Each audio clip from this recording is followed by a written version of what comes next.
and welcome to another teacher talk session tonight. Tonight we are going to have our 112th session with different educators from different part of the world tonight, and our guest is freelance author and a teacher trainer Mark Hancock from England. And when he comes, we are going to start our last section with him. He's a very experienced teacher, and especially about the pronunciation, and we have lots of things to talk with him. Let me invite him.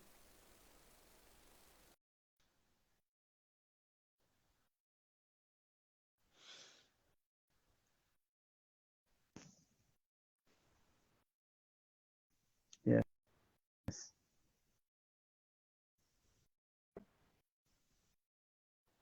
Sure. Hello. Hello, Mr. Hancock. Hello. And I can hear you. Can you hear me? Yes. Yes. Yes. Great. But I can't see you. I think, I don't know why I can't see you. What can you see? Can you see anything? I can't see. Ah, now okay. Perfect. Wonderful. Now I can see you and you can see me. Okay. Excellent. Okay. Yeah. Great. Yes. This is perfect. All right. And by the way, it's great to see you, Mr. Hancock. By the way, how do you want me to call you? Mark or Mr. Hancock? Which one do you prefer? Mark is fine. Mark. Okay, Mark. Yes. Or sir. Okay. Okay, sir. No, okay. No, Okay, just I see. Oh, okay, just Mark then. Okay, okay, Mark. But before starting our live sessions, I really would like to say thank you for accepting my invitation to Teacher Talks. This is really important for us. It's really great, and it's really great honor to have you in our live session. Yes, I'm looking forward to it. I hope it goes very well. I hope the technology survives the session. It's a great, wonderful. All right, okay. So I know you are very busy, and I don't want to take lots of your time. And if you're ready, we can start. Can we? Start. Okay. Yes. And I know about you, but I want to know more about you, and maybe our audiences would like to know more about you. So can you tell us about yourself, please, and a bit about your experiences too? Yes. Well, I started teaching in Sudan. I went to Sudan straight after university, and I taught there for a year, but it was more or less voluntary work, and I didn't have any qualifications for teaching. So I just did 1 year there, and then came back to England here. I live in England, and I did a teacher training course, and then I went to Turkey to Izmir for 2 years in Izmir. Really? Yeah. Nice. I was in Konak. There's a school called English Fast. This was in 1985. Wow. That's the time when I born. Yeah. Okay. So we never met then, because I saw that you live in Manisa, right? Yeah, I live in Manisa. Yeah. I'm in Manisa. I remember one time I took the bus to Manisa in order to climb the mountains, Stildar. You know, the mountain. You remember it. Wow, it's excellent. Well, you are always welcome. Exhausted. You are always welcome. Anyway, so then I went back to England after Turkey to do another teacher training, the more advanced one, the diploma, and then I went to Brazil for 4 years, teaching in Rio, and then I became interested in pronunciation, because they said I had some administrative hours, and they said, can you make us something about pronunciation, some material? And that's how I started with pronunciation. My first book, Pronunciation Games, came from that experience in the late 90s. Yeah. Wow. And after that, I lived in Spain for 2 decades, and I did my master's there by distance learning. Okay, that may be enough. Oh, okay then, as you wish, Mike, not a problem. Okay, thank you very much for this information about you. So let's move to another question. What was or your turning point or points in your own education? Well, going back to that first teacher training course, you see, after my experience in Sudan, I had no idea what English teaching was about. So when I returned and did the teacher training course, it was at a school in England called Pilgrims. Yeah, I know. Is famous for a very creative approach to language teaching. And so I discovered how exciting it can be, taking a creative angle. I can see from the title of your channel here on Instagram that you're interested in creative teaching, and I am too. And this comes from, I guess, from that time at Pilgrims in 1985, I guess it was, before I went to Izmir. But I have a funny story from that time. I remember in the teacher training, they had a game where you had to throw a ball to the other person in the group. You had to throw a ball, and the other people catch it. And then they have to answer the next question. And I thought it was a really good way of a warmer, a getting to know you activity.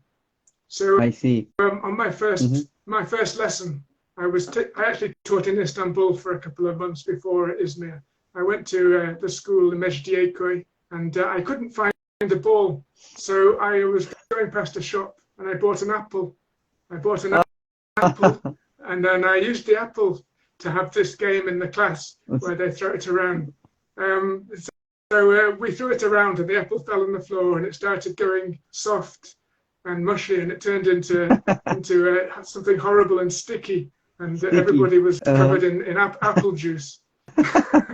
And so I moved away down to Izmir for 2 years, and then on the return, I went to a party in Istanbul, and I was in a party, and somebody said, "Oh, I recognize you. You were that teacher with the apples 2 years ago." It's very nice. The teacher with that apple, it's nice. But I think you left a really great, the memory with that. Yes, a very memorable lesson with the apple. So yeah, I guess I should have been better prepared before having to take an apple. I see. That's really nice turning point for you, Mark. Thank you very much, really, for sharing with us. It's really fun. Okay, so would you like to add anything else? And can I move to another question? Well, that was the creative part. Later on, when I did the masters, the masters, that's when I learned about the joy of linguistics. I hadn't realized that linguistics was so interesting. I thought it was just learning languages, but linguistics is so much more, especially sociolinguistics, for example. So if you get the opportunity, anybody, to study more about linguistics, I think it's a fascinating subject, and that was another turning point. I see. Thank you very much, sir. Really, it's really great for especially sharing your very nice memory with us. Let's move to another question. I know that you have a huge experience about the teaching and learning, and probably in your teaching career, you have tried the different methods or methodologies or I don't know kind of strategies while teaching, and probably you have a kind of a philosophy of teaching. So what is it? What is your philosophy of teaching? Okay. I suppose that now you ask, I would have to say something like this. You teach the person, not the subject. I guess it's been around quite a long time, this idea. I went to a talk in IATEFL last week by a guy called Ian Robinson. He was talking about the Brazilian Paulo Freire, who is from the last century. He was a great leader in education, and he talked about how to teach literacy to the poor people in Brazil. Anyways, he's written a lot of books. For example, the Pedagogy of the Oppressed, I remember reading this a long time ago, but I'd forgotten about it. But then last week in IATEFL, this guy reminded me about Paulo Freire, and I guess that it comes from this idea that you should concern so much with the subject that you're teaching that you don't listen to the students. Really, it's a question of trying to understand what the students are saying and to listen to the students and to go to where the students are, to go to them, not to push what your agenda onto the students, but to understand them. So I think that's the most important thing in teaching. In teaching, I see. Thank you very much. Thank you, Mark. And so let's move to another question. Thank you about the philosophy that you shared with us. Can you tell us? I know that you train teachers or students in your career. Can you tell us about the support that you provide for the language teachers, and how do you help them as a trainer, and what do they need most? I think it depends if the teachers are in service or pre-service. I mean to say, if you're teaching people who haven't yet started teaching, then I think my approach would be quite different from if you're teaching people who have been teaching, experienced teachers who want to learn more. Because sometimes with experienced teachers, let me talk about pronunciation, because that's what I specialize in nowadays. Of course. With pronunciation, you often find that you have experienced teachers who maybe have the wrong impression about what pronunciation teaching is about. Sometimes people have the impression that you have to teach an accent, maybe, for example, a British accent or American accent, and so it's a question of copying the sound of a native speaker. This is a very common misconception, I think. So when I'm with teacher training for people who have experience, it's a question of trying to dislodge the idea that you have to sound like a British person or an American person. It's about being intelligible. It's about being understood. Of course, you have your accent. Everybody has their own accent, and this is normal and natural.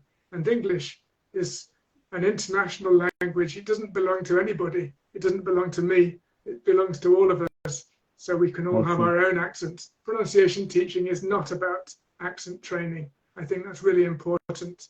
So that's the thing I try to reinforce in the teacher training. I see. I got it. Thank you. Thank you very much. You are doing that. What about it? And would you like to add anything else? Or can I move another question? Carry on. Okay, I see. Thank you very much. And so when you think about your training sessions, like sessions and presentations, what was or were the most interesting situation or situations that you faced? Oh, well, okay. I think the most interesting in the sense of nice, happy, exciting is when somebody has the light bulb appears here. When you can see that this is happening in the class, you're looking at your students and you can see the kind of light bulb going on. You go, this is the reason I'm a teacher. I want to see this. Yeah, I remember one time I was teaching some people in Madrid, and they were trained to be air traffic controllers, and they had to have the certain sounds, certain phonemes had to be absolutely exact. But they had one student had a real difficulty with the sound j, as in gym. This person couldn't hear the sound, they couldn't produce it. They couldn't hear the sound, and so no matter how many times I repeated it, it didn't help. But then I decided to talk about the articulation, where to put the tongue and to make the sound. and we worked through this together. And the teacher eventually was able to produce the sound. Sorry, the student was able to produce the sound one time, and then suddenly there was this light bulb going, ah, now I understand. Now I can hear it. In other words, they had to be able to produce it before they could hear it, which is the opposite of what you might imagine. Usually you imagine that you have to be able to hear it first and then produce it. In this case, the opposite. But what I'm talking about is the reward. The reward was the light bulb. The light bulb. Yes, now I understand. Yes. This is what we live for. This is what we live for, isn't it, Volkan? That's what we like to see. Yeah, exactly. I totally agree with you, Mark. Thank you very much about the situation that you have and shared with us here. Okay, so let's move to another question, Mark. So, which is as we all language teachers or educators, language communities, and are really important and takes really an important place in our career, I think, especially for ELT teachers. So, what are the benefits of language communities for ELT teachers for you? What do you think about it? When you talk about language, the communities, I suppose you're talking about like ITAFL, TESOL, ITAFL, TESOL, also these things online like Creative English as well, your own channel. These things, I think, if you're stuck in your own career path, you can see the people in front of you and you can see the people behind you, but it's all very one direction. The thing about these language communities is you can see the people on either side of you. In other words, you can see the people who are in the same position as you, and then you can discover things that you wouldn't have you would never guess. It enables you to have a different perspective on the same situation that you yourself face every day, and this is so important, isn't it? If you're going to grow in your career, it's very important to see how your colleagues, your peers, are doing things in different contexts. Yes, it's very exciting and important to do that. So we should, I mean, like as a language teachers, we should be a member of the communities or follow the one or two communities, especially related with the language teaching and learning. It's a good idea. It's a bit expensive. I understand that, for example, ITAFL it can be quite expensive. So maybe that's a negative factor. But it's certainly, well, I found it worth the money over the years. Yeah. For example, if when I think about myself, I live in Turkey, and as you know that it's not easy to go to England for ITAFL every year. Because I need to spend lots of money for that one. Yeah, it's not easy to go. But we sometimes maybe once in a year, not once in a year, maybe once in a lifetime, or maybe twice, or I don't know. But we should go and see.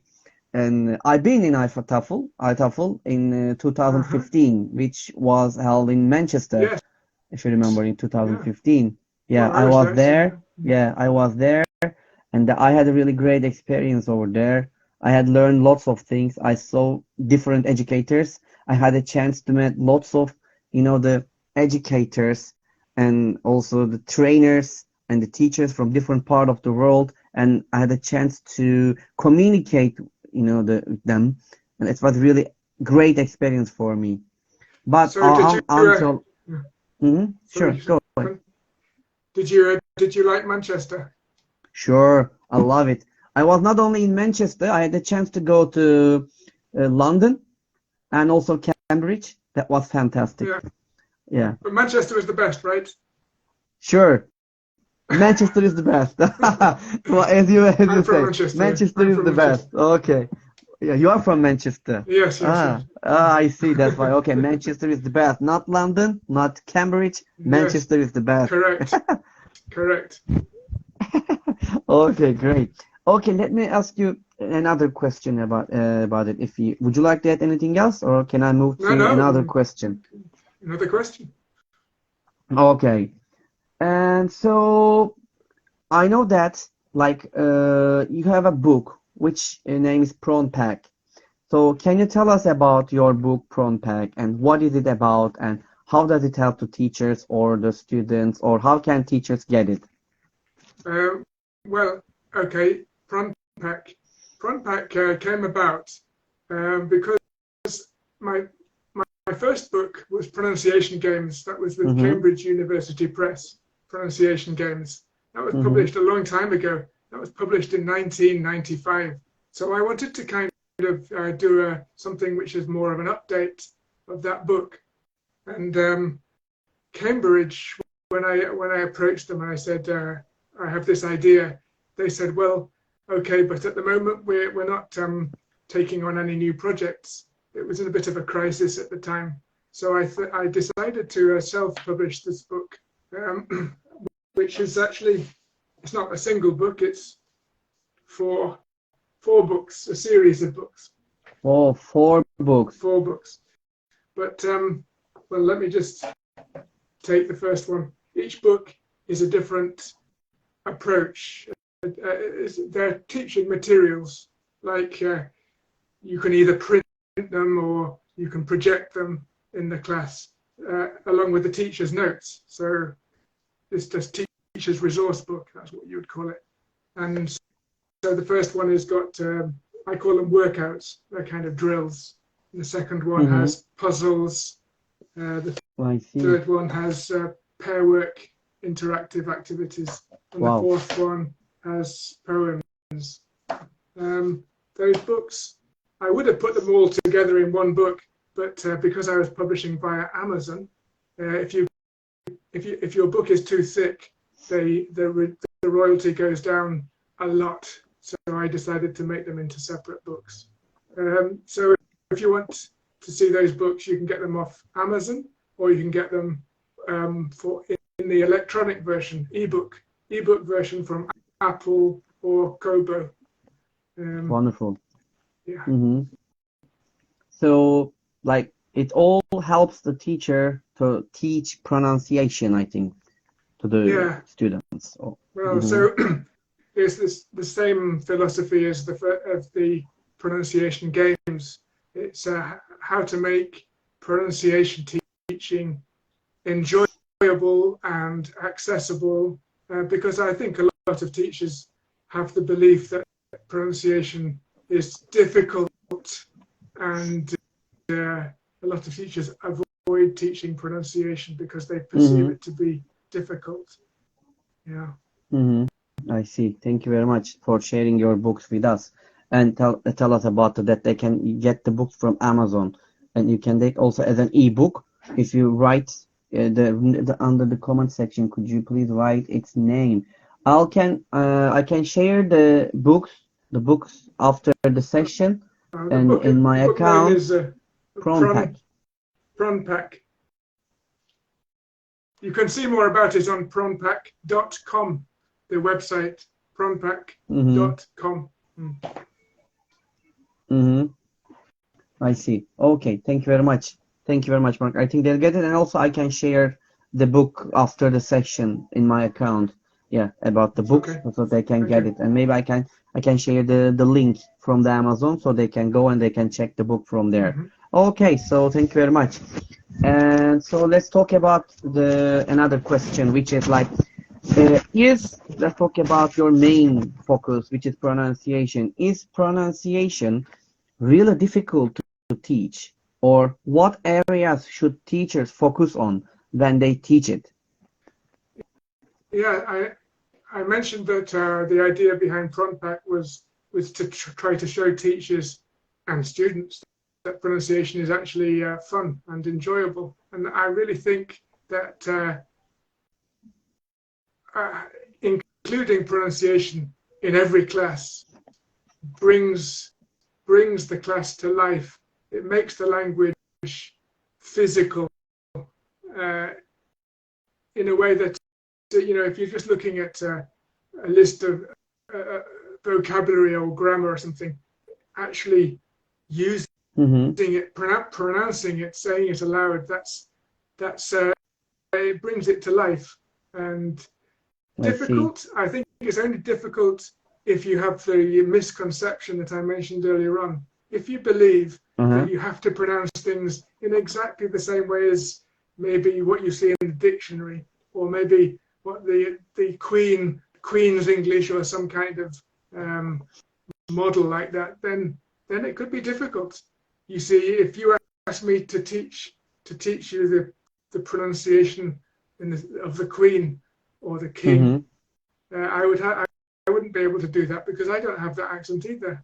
No, that's not what pronunciation teaching is about. It's about I see. It's mainly about making distinctions. You have to be able to distinguish sounds one from the other.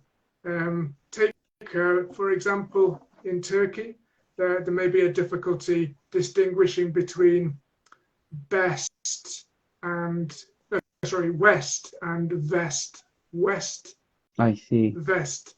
So you can have a game where, for example, there are lots of streets on a street map with names like West Street and Vest Street, and then you have to give directions on the map, and that depends on getting the pronunciation in a way that the other person can understand.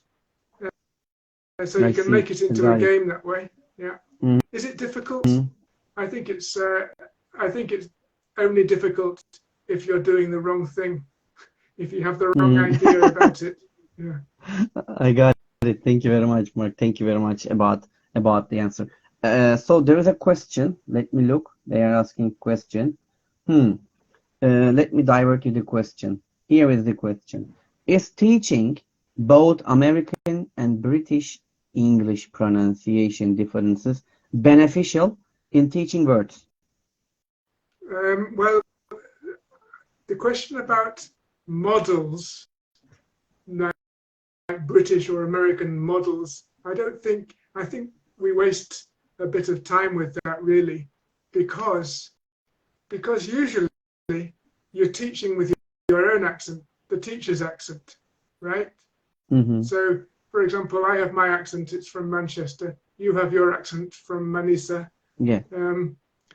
We have our own accent, and if I say to you, oh, I want to learn American English, then of course I'm not going to suddenly start speaking with an American accent. No, I'm not going to do that. I'm going to be teaching using my accent, and you're going to be teaching with your accent, and that's just normal. That's normal. So why would, I don't know, usually the 90%, 95% of students have their own accent. They don't end up sounding like an American after their course. So I think we waste a lot of time worrying about models. I think we should think less about models, and instead of that, just focus on intelligibility and accept that you have your own accent and the students have their own accent. Accept it. I see. Celebrate it. It's a good thing, not a bad thing. Yeah. I see. Yeah, we need to accept that each individual has their own accent or pronunciation, how they pronounce it. Okay, it doesn't matter how they do it, you mean? And there's something else as well. Students very rarely develop the same accent as their teacher. So if you're worried about your accent, you might think, oh my God, my student is going to learn with a Turkish accent. First of all, it's not a problem. And secondly, no, they're not going to. If they're not Turkish, they're not going to develop a Turkish accent. They're going to develop their own accent. Yeah. I see. Exactly. Their own accent. Okay. Thank you very much. Thank you, Mark. So, actually, my next question is about, again, in pronunciation. Maybe you have already give some answers about it, but I'm going to ask you again. What is the most important thing about teaching pronunciation? And what suggestions can you give to the teachers? When we think about it, and can you easily say that, okay, please be careful about this while you are teaching, and the rest not important, but this part is really important. What is it? for you? Well, the most important thing is to understand that the pronunciation is not, the students have their own pronunciation. What you're doing is cultivating your students' pronunciation. I think people have the idea that pronunciation teaching is maybe you take the top of their head off and then you put in English pronunciation, pouring it from a jug into a person's head. And this is not realistic, nor is it desirable.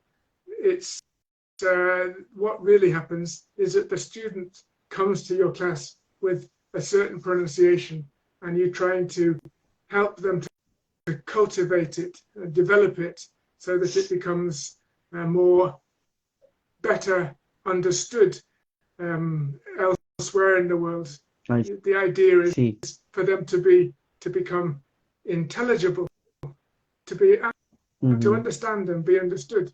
But you're working with what you've got. What you've got is every person comes to the class speaking in the way they do, and exactly. And that's what you work with. You work from where the student is starting from. You don't say, forget all that, we're going to put something new in your head. No. No, it's not about that. Yeah. I see. Okay, thank you very much, Mark. Let's move to another question. So when you think about your experiences, which one is more motivated for you? Young learners or adult learners for learning, for language learning, or for learning a new language? Yes, the motivation is very important, isn't it, in teaching? Exactly. Very important. And I think your question,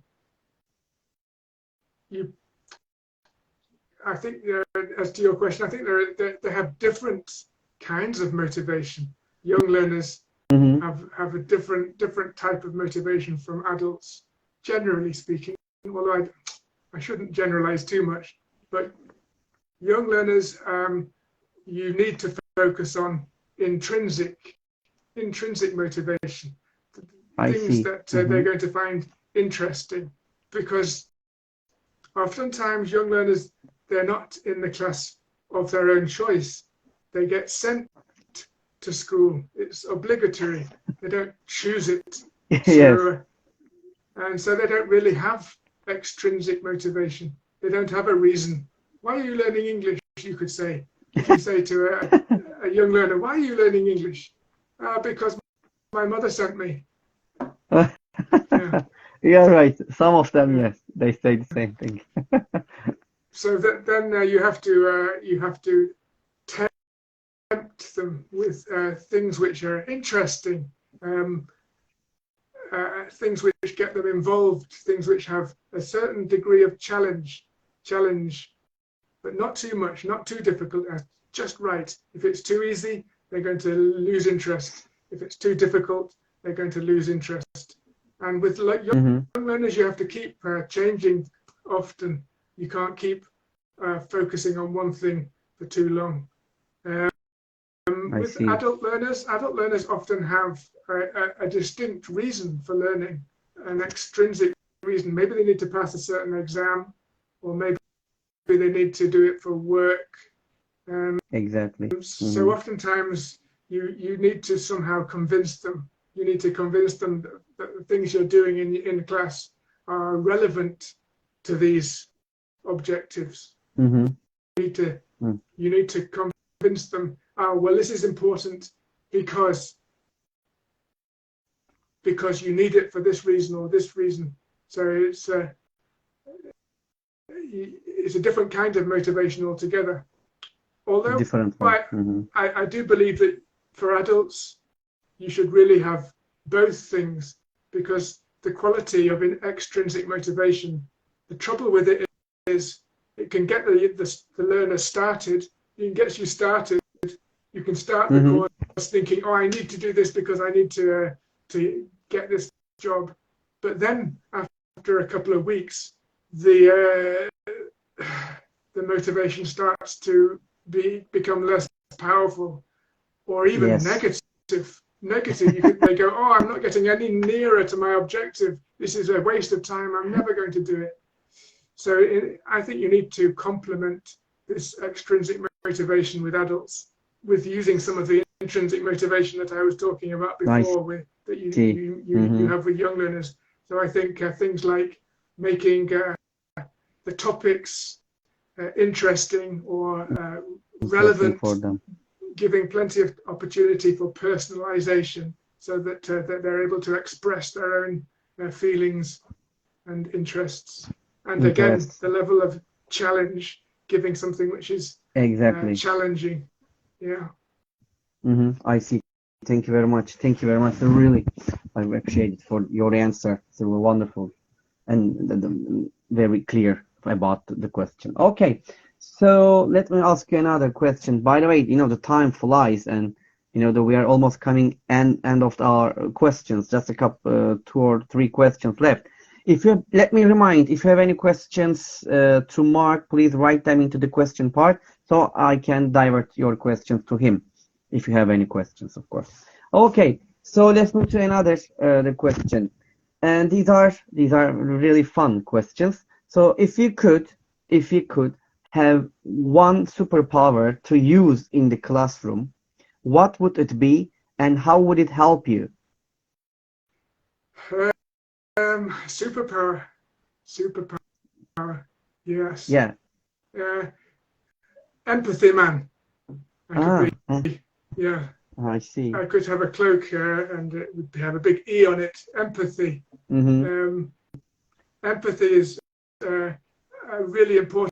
But what I mean to say, what I'm talking about here is trying to see what the students feel and think about what you're teaching, to understand things, to see it the way they see it. This is what I think we need to try and do all the time in teaching. But if you had a superpower where you could actually see what they were seeing, this would be really useful, because oftentimes teaching is about communicating, isn't it? Yeah, communicating. Sure. Of course. And communicating is a two-way thing. Oftentimes the teacher is talking about one thing, but the student is understanding something else completely. Yes. And then sometimes you discover this and it's incredible. You go, oh my God, you didn't think I was saying that, did you? But most of the time, I think these things we don't know. We never discover the differences between what the student understood and what you meant. Most of the times we never know. What a superpower it would be if you could know what they understood from what you're saying, and that way you could correct yourself instead of going off on a wild goose chase talking about something that the student doesn't need and doesn't want. You could focus things much better. Much better. I see. Yeah. So can I have that superpower, please? Sure, of course. My superpower. Yeah, your superpower. Go on. No, I have also. I don't know actually. I think like my superpower. I always wanted to, the sometimes I imagine like read their mind, like about the things that I taught them in the lesson, what they have learned. Was I successful about it, and did they learn it, and or what can I do more for them? So I just wanted to see them, because sometimes when I ask them questions, and even if they didn't understand what I taught them, they say yes, we understood, like something like this. They said it sometimes, but so if I had a chance to read their mind, I can easily see like how many of the students that they learn and how many of them didn't learn. So my job can be more the easier, I think, about it, to read their mind. Your dream superpower is similar to mine, or the same, I think. Kind of, yeah. But it does remind me, what you said, it reminds me of the importance of classroom discourse. Oftentimes teachers ask questions like this: do you understand? Uh-huh. And this is not a very good question, is it? Not a Because very good question, exactly. the student is they want to make you happy. Students are nice that way, and so they say yes, even if they don't understand. They understand anything. Exactly. They say, oh yes, whatever, yes. So, or if they don't have any questions, like, do you have any questions? That's also another point. Like, do you have any questions? When you ask the class, do you have any questions about the topic and that we have studied today? And they say no, and you become happy about it. Actually, they have, but they are afraid to ask. So if I get the chance to read. So I'm thinking that the classroom discourse, the way we talk in class, we need to be a little bit more clever. We need to be more clever about it, but we need to ask in a way which is indirect somehow. Exactly. Yeah. And that we need to work on that. But in any case, I think sometimes when teachers say, "Do you understand?" they don't really care. Sometimes teachers just go, I'm just going to say, "Do you understand?" And then you say yes, and then we can move on. Sometimes teachers get tired. I don't know if you've noticed that. And, I see, of course. And they just want to get through to the end of the lesson and move on. So exactly. I have to confess that I get tired sometimes as well. I think we all get tired. I've not always been perfect, you know. I've not always been perfect. Exactly. You're not. There is another. Let me move to. Thank you very much, by the way, for asking about that, talking about your superpower. So there is another question. Let me check. And could you recommend a teaching pronunciation starter pack, Brown Pack Plus, focus on practice? Yeah. Could you recommend it to the Lucas Clariana asks, could you recommend a teaching pronunciation starter pack, Prawn Pack Plus, focus on practice? Okay, I recently Scott Thornbury asked me to write a book for his series for Cambridge University Press about teaching pronunciation, and the book is called Mark Hancock's 50 Tips for Teaching Pronunciation from Cambridge University Press. It's quite a small book, but it covers the whole topic for the what do you teach, how do you teach it, why do you teach it, those three big questions. So I think if you wanted a kind of introduction covering the whole topic of teaching pronunciation, that would be the best of my publications for that purpose. It's quite a small book, so you can read it in a couple of days if you're keen. Nice. Great. I think she got the answer from you. Okay, so let's move to another question. There's a comment. We, in our mother tongue, can understand our mistakes, but in foreign language learners may not be aware of their mistakes. There's a comment. If I understand the question right, is a really important point because the question of mother tongue. If you have a class, like most classes in the world, I suppose, most classes in the world, maybe in Turkey, all of the students are Turkish and the teacher is Turkish. This is typical. In every country in the world, there's the same thing happening. And it's the problem. The problem becomes this, that the teacher understands what the students are saying, even though the pronunciation would not be understandable in any other place. For example, Spain or Russia or wherever. Maybe it's a little bit easy, perhaps, in this situation for everybody to understand each other, despite making it being unintelligible to the outside world. The teacher, if you're in this situation, you see the opposite of that is the situation I have here in Chester, in England. When I'm teaching, I have students from all over the world in one class together. And this is really useful for teaching pronunciation because they need to change their pronunciation in order to be understood by the others in the class. So it becomes like English becomes the lingua franca in the classroom, and that's really helpful in the situation where all of the students have the same L1, the same mother tongue, and the teacher as well, perhaps. Then somehow the teacher needs to create a fiction. The fiction, for example, you might have to pretend not to understand your students, even though that you really do.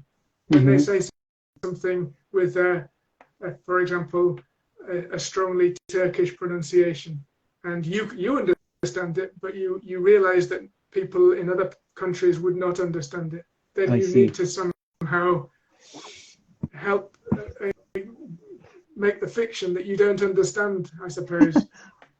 I see. I can see that there is a big problem there. There is a difficulty in that situation. There is also, however, a great benefit. So the great benefit is that you know where the difficulties lie. If you're Turkish and your students are Turkish, you've been through it all before, and you know exactly where the difficulties lie. So I see. You have an advantage which is immeasurable compared to another teacher coming from elsewhere who doesn't understand Turkish and the Turkish problems. So this is a great benefit, and I hope that the benefit outweighs the problem of the everybody sharing the same mother tongue. I see. You're right.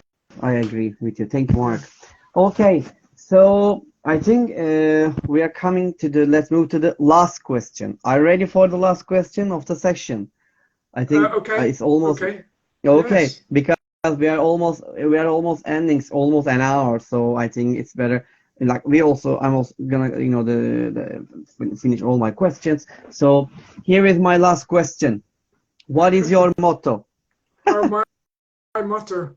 Well, I think I gave it to you before. I'll be honest with you. I didn't have a motto before today. I don't. Do you have a motto? Does everybody have a motto? Do people have mottos? I don't know. I always say that maybe if you think that it's a motto, I don't know. It's like I always say that if you stop learning, you stop teaching. Like this is what I always use it.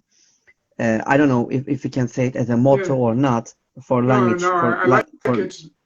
That's a great example, yes.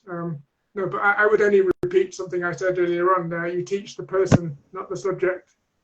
I see. That's also we can say that as a motto. Nice teach the person, not the subject. Yeah. That's a good motto, isn't it? Yeah, exactly. Could I ask you a question before we finish? Of course. Why not? No, sure, you can. I noticed that you've done 112 of these interviews with teachers over the last, I don't know, year or whatever. 112 is a lot. Can you think of anything? What have you learned from the experience of interviewing so many people? Sure. I have started this teacher talks sessions. I think with the pandemic, when the pandemic, starts. Like I think almost in 2 years. Yeah, it's almost because 112 a week is not a easy to follow and to do it. What I have learned in each week, I had different educators, different teachers, not only from Turkey, from different part of the world, and I asked them lots of different questions, and different, and each educators or trainers or teachers or I don't know whatever you call them, so they have different ideas about teaching. They have different, the beliefs. They have different. How can I say, suggestions.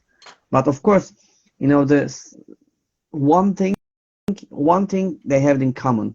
They all, they all talk about and give ideas about teaching and learning a new language. That was the common thing.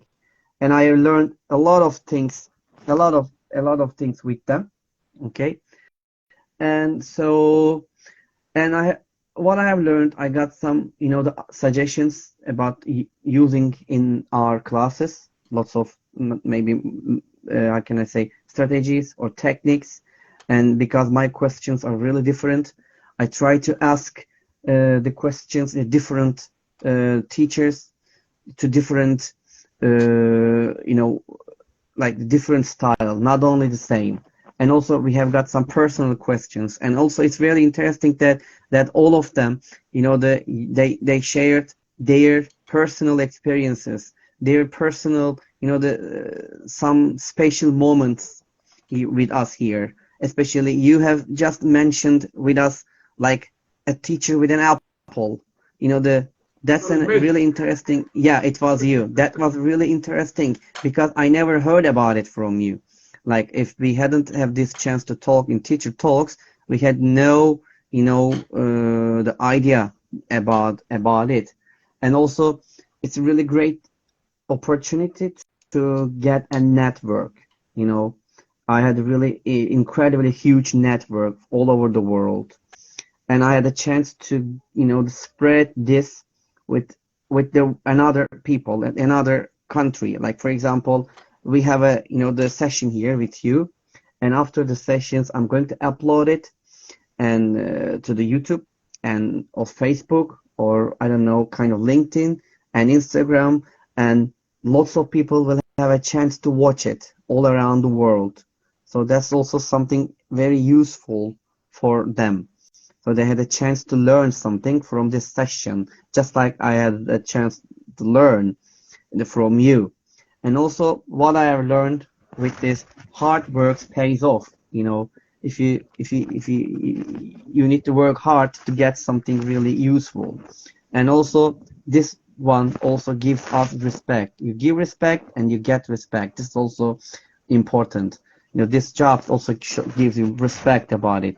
And also it's kind of we can say that it's kind of not a teamwork, but a kind of a pair work. For example, we had no chance to come together in some part of our, maybe in Manisa, but by the help of these sessions, we are cooperating here, because I ask you some questions and you answer it, and I get some answer from you, and it's really amazing. That's also, I feel really proud about it, that we have this chance to. And also sometimes I also learned that change is inevitable. We need to change. We can't do everything in the same way. We have to adapt ourselves to the especially the technology. For example, before that, if we hadn't have the Instagram, maybe we wouldn't be able to do this session. But by the help of Instagram, we had a chance to this session. It's really amazing. So I feel really lucky about it. Well, congratulations for taking the initiative to start off this, and more than that, for the staying power, for continuing with it, because that's the thing. A lot of people have a good idea and then they start something, but just carrying on. This is where the hard work comes in, and that's when it pays off. So congratulations to you. And thank you. Thank you for inviting me to talk today. Thank you very much. Thank you very much. And what I want to say is, I would like to say one more time, thank you very much, Mark, to accept my invitation for Teacher Talks. And it was really wonderful. And we had a really fruitful sessions. And Mark Hancock was with us tonight. And we had a really fruitful session with him. Thank you very much. And it was really honor to have you in Teacher Talk session. And we are going to be here next week on the same day at the same time with different educators from different part of the world. And until that time, take care of yourselves and take care of yourself too, Mark. It was really amazing that we have this chance. Until that time, peace, everybody, and peace, Mark, and bye-bye, and goodbye. Thank you very much. Bye. See you. Bye.